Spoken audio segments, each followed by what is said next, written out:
Hi friends, இன்னைக்கு என்ன video பார்க்க போறோம்னா தக்ஷா நின்று வெறப்பா பாத்துக்கிட்டு இருக்கு. ஆமா, எப்படா வருவோம் இங்கிட்டு குறுக்கால அப்படின்ட்டு இன்னைக்கு என்ன வீடியோ பார்க்க போறோம்னு ஃப்ரீயா சொல்லுவாங்க. நிறைய பேர் நான் கன்சீவா இருக்கேன் அப்படின்னு வீடியோ போட்டதுல இருந்து இன்ன வரைக்கும் வர கமெண்ட் உங்களுக்கு என்னென்ன சிம்டம்ஸ் இருக்குன்னு சொல்லுங்க, பாப்பாவுக்கும் இந்த பேபிக்கும் என்னென்ன சிம்டம்ஸ் இருக்குன்னு சொல்லுங்க. நிறைய பேர் கேட்டீங்க, அதான் சரி சொல்லலாம் அப்படின்ட்டு.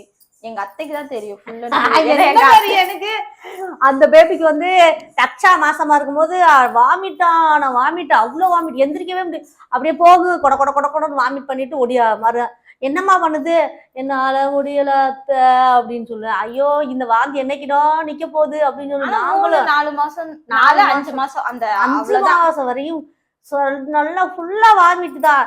ஆளே ஒரு மாதிரி ஆயிடுச்சு, ஒல்லியா ஆயிடுச்சு. அதுக்கப்புறமே கொஞ்சம் கொஞ்சமா தேர்ந்து அப்புறம் பிளட் கம்மியா இருந்துச்சு முதல்ல. அதுக்கப்புறம் போக போக போக கொஞ்சம் கொஞ்சமா இன்க்ரீஸ் பண்ணி எனக்கு தெரிஞ்ச அவ்வளவுதான் சொல்றேன். அப்படியே மெயின்டைன் பண்ணி பிளட் எல்லாம் கடைசியில டெலிவரி ஆகும்போது 13 பாயிண்ட் இருந்துச்சா, 14 பாயிண்ட் ஆமா இருந்துச்சு. அதுவாசி எவ்வளவு எந்த பிரச்சனையும் இல்லாம நல்லா நார்மலா டெலிவரி ஆயிருச்சு. அதுக்கப்புறம் என்ன சிம்டம் இந்த பேபிக்கு வந்து எப்படி இருக்குன்னா, வாமிட் வந்து ஒரு நாளைக்கு ஒரு டைம் 2 டைம் அவ்வளவுதான் இருக்கும். ஆனா என்ன டயர்டா இருக்கும்.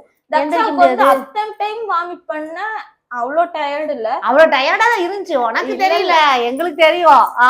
அப்ப அவ்வளோ டயர்டுன்னா எனக்கு வந்து என்னென்ன பண்ணுதுன்னே சொல்ல தெரியல இந்த பேபிக்கு. தக்ஷாவுக்கு வச்சு சொல்ல தெரிஞ்சு எங்க அத்தை ஏதாச்சும் அதுக்கு பண்ணி தருவாங்க, லெமன் ஜூஸ் இது மாதிரி ஏதாச்சும் பண்ணி தருவாங்க.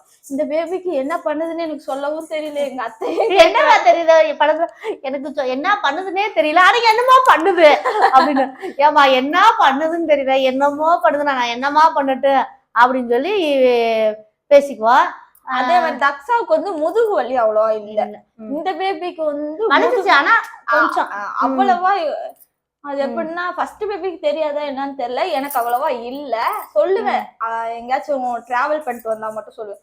ஆனா இந்த பேபிக்கு எனக்கு ஒரு 3, 4, 5 மாசம் வரைக்கும் முதுகு வலி. இப்பதான் கொஞ்ச நாள் விட்டு இருந்துச்சு, நேற்று இருந்து என்ன சரிமா பாருங்க, இவ்வளவு பாருங்க, இந்த ஹேண்ட் பேக் தூக்கி வச்சுட்டு இப்படி போட அப்படி போட போட்டு பா இங்க பா நான் போட்டு வரேன், இப்படி போடணுமா? சரி அப்படின்னா சரிப்பா இங்க உட்காந்துக்க. என்ன சொல்லிட்டு இருந்தேன், முதுகு வலி வந்து இந்த பேபிக்கு வந்து ரொம்ப இருக்கு. நானும் டாக்டர்கிட்ட சொன்னப்ப டாக்டர் வந்துட்டு தண்ணி குடிங்க சரியா போகும் அப்படின்லாம் சொன்னாங்க. அடுத்த சிம்டம்ஸ் என்னன்னா, இந்த பேபிக்கு இப்ப தக்ஷாவுக்கு தூங்கிட்டே இருப்பேன். இப்போ வந்து ஃபர்ஸ்ட் பேபி இருக்கிறதுனால தூங்க முடியாது, இருந்தாலும் இப்போ ஒரு வாரம் 2 வாரமா தான் தூக்கமா வருது. அதுக்கு முன்னாடி அவ்வளவா தூக்கம் இல்ல. ஆனா தக்ஷாவுக்கு தூங்கிட்டே தான் இருப்பேன், எனி டைம் தூங்கிட்டே இருப்பேன். அதே மாதிரி காரம் இனிப்பு, இந்த பேபிக்கு வந்து இனிப்பா சாப்பிடணும்னு தோணுது. இனிப்பாகும். ஆனா தக்ஷா சாப்பிட விட மாட்டேன், இனிப்புலாம் அவ்வளவா குடிக்க விட மாட்டேன் நானு. காரம் அதிகமா சாப்பிட்டேன் தக்ஷாவுக்கு. ஆனா சொல்லுவாங்கல்ல, இனிப்பு அதிகமா சாப்பிட்டா பொம்பளை பிள்ளை பிறப்போம், காரம் அதிகமா சாப்பிட்டா ஆகும். ஆனா தக்ஷா வந்து பொம்பளை பிள்ளைதான் பிறகு. ஆனா அப்ப காரம் தான் அதிகமா சாப்பிட்டேன், இனிப்பே சாப்பிடல. என் பிறந்த நாளைக்கு கூட கேக் வெட்டி, எனக்கு கேக் வெட்ட விட மாட்டேன்ட்டாங்க. ஏன்னா நீ சாப்பிட்டு போடுவ அப்படி சொன்னாங்க. ஆமா, இப்ப வந்து அவ்வளோ இது இல்ல, குடுக்குறாங்க கொஞ்சம் கொஞ்சமா அப்படிதான் சாப்பிட்டுக்கிட்டு இருக்கேன். அப்புறம் வந்து என்னாச்சு அடுத்து சொல்லுங்க, என்ன சிம்டம்ஸ் இருக்குன்னு. அவ்வளவுதான் இருக்கு. தலைவலி இருந்துச்சு, தலைவலி வருது. அப்புறம் போனது பேபிக்கு காய்ச்சல் வந்துச்சு, சளி காய்ச்சல். இப்ப நேத்து கூட சளி காய்ச்சல் கொஞ்சம் வர மாதிரி தானேப்பா, முந்தின நாள் காய்ச்சல் அந்த மாதிரி வர மாதிரி இருக்கு. ஆனா சளி பிடிச்சிக்குது. இந்த 3 நாளுமே மூக்கு அடைச்சுக்குது, நைட்ல தூங்கவே முடியல. ஹாஸ்பிட்டல்ல வாங்கணும், மாத்திரை போட்டுக்கிட்டு தான் இருக்கு, ஆனா கேட்கவும் மாட்டேங்குது. அவ்வளவுதான் இந்த சிம்டம்ஸ் தான் இருந்துச்சு. அதே மாதிரி பிளட் இன்க்ரீஸ் பண்ணது என்னோட பொறுப்பு இல்ல, எங்க அத்தை தான் இன்க்ரீஸ். நானும் பீட்ரூட் அடிச்சு கொடுத்தேன், பிளட் அது என்ன சொன்னாரு, பிளட் கூடல.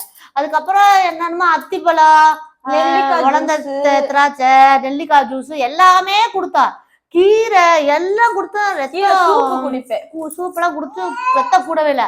அதுக்கப்புறம் மாசத்துக்கு 2 செவரொட்டி, 2 சாப்பிட்டுருப்பேன். இல்ல போன பேபிக்கு வாரத்துல 1 கூட சாப்பிட்டோன்னே டக்குன்னு ரத்தம், அதுலதான் ரத்தம் கூட ஆரம்பிச்சிச்சு. இப்ப பார்த்தா போய் கேட்டோம்னா என்ன சொல்றாங்க, அதே முத நாளே ஆர்டர் கொடுத்துட்டாங்க, இதுவரையும் ஒண்ணுதான் வாங்கி கொடுத்துருக்கா, இனிதான் என்கிட்ட அடிச்சு புடிச்சு போய் முத நாளே ஆர்டர் பண்ணி வாங்கி கொடுக்கணும்னு முடிவு பண்ணிருக்கா. அதை செவ்வரொட்டிக்கு சாப்பிட்டா இவ்வளவு மட்டுமே demand நல்லா ரத்தம். அது பிரியா சொல்லு, என்னைய பீட்ரூட்லாம் அடுத்து குடி குடி குடின்னு சொன்னீங்க. இன்க்ரீஸ் ஆகல, அதே லெவல்ல இருக்கும், இருக்கு. இன்க்ரீஸ் ஆகல. ஆகல. அது இப்படி வாங்கி கொடுத்தா நான் பாட்டுக்கு சாப்பிட்டுருப்பேன். முடியாட்டி கூட ஒப்பாட்டி கூட என்னத்தோ முழுங்காவது சாப்பிட்டுருப்பேனே. ரத்தம் அந்த டக்கு டக்குன்னு கூடிருச்சு அப்படின்னு. அதே மாதிரி ரொம்ப மோசம். ஏன்னா வெறும் பீட்ரூட் நாங்களும் அடிச்சு கொடுத்தேன். என்ன கொடுத்தாலும் ரத்தம். ஹாஸ்பிட்டல் போனா என்ன இப்படி இருக்குன்னு தான் கேட்பாங்க. கொடுத்தது ஏன்னா ஏதாவது ஒன்னா சரியா எல்லாமே பிளட் கம்மி, வெயிட் கம்மி, எல்லாமே கம்மியா இருந்துச்சு. அதுக்கப்புறம் இதை கொடுத்தோடனே அப்புறம் பிளட்டு கூட ஆரம்பிச்சிருச்சு. அப்புறம் கொஞ்ச நாள்ல வெயிட்டும் கூட ஆரம்பிச்சிருச்சு. அப்புறம் தான் எங்களுக்கு சந்தோஷமா இருந்துச்சு. இப்போ அதை தான் பண்ண போறோம். எங்க அத்தை சொல்லிக்கிட்டு ஒண்ணு வாங்கி கொடுத்தேன். எங்க நான் வந்து பொம்பளை வீட்டுல இருக்க ஆம்பளால தானே போய் வாங்கி கொடுக்கணும். அவரு எங்க வீட்டுக்காரர் வெள்ளக்கோட்டை போவாரு. கேட்டா இந்த பாரு அவ்வளவுதே, இவன் மத்தல கொண்டு போறியா, அவன் பொழுதுன்னைக்கு வாங்கிட்டு வர மாட்டியா, நானா ஏற்பாடு பண்ணி வாங்கி கொடுத்தாதான் இங்க உண்டு. எங்க அத்தை தான் இதுலயே தெரிஞ்சுக்கோங்க. எங்க அத்தை தான் வந்து எங்க வீட்டு குடும்ப தலைவி. காலு பக்க சிவரு நான் தலையை கொடுத்து நிக்க வைக்கிறேன் பாரு அப்படின்ற கதையில. சரி ஃப்ரெண்ட்ஸ், இன்னைக்கு வந்துட்டு அவ்வளவுதானமா.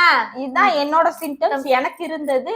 இது என்ன பேபி என்னன்னு தெரியாது, பிறந்ததுக்கு அப்புறம் வேணா எப்படி இருக்கும்னு சொல்லலாம். ஓகே. ஆனா தக்ஷாவுக்கும் இந்த பேபிக்கும் வித்தியாசமா தான் இருக்கு சிம்டம்ஸ் எல்லாமே. அதே மாதிரி பிளட் ஊறதுக்கு செவ்வரொட்டி சாப்பிடுங்க. ஒப்பலாட்டினாலும் நீங்க சாப்பிட்டா அது மாதிரி ஒருத்தர் சொல்லுவாங்க வடச்சட்டியில வச்சு வறுத்து அதை அப்பெல்லாம் சாப்பிட்டா கொஞ்சம் இதா, நம்ம சுட்டு சாப்பிட்டாதான் ரத்தம் டக்குன்னு ஊறுமாமா. அது மாதிரியே மெயின்டைன் பண்ணுங்க. Okay bye. இந்த வீடியோ பிடிச்சிருந்தா லைக் பண்ணுங்க, ஷேர் பண்ணுங்க. ப்ளீஸ் நம்ம சேனலை மறக்காம சப்ஸ்கிரைப் பண்ணுங்க. Okay bye, Tata.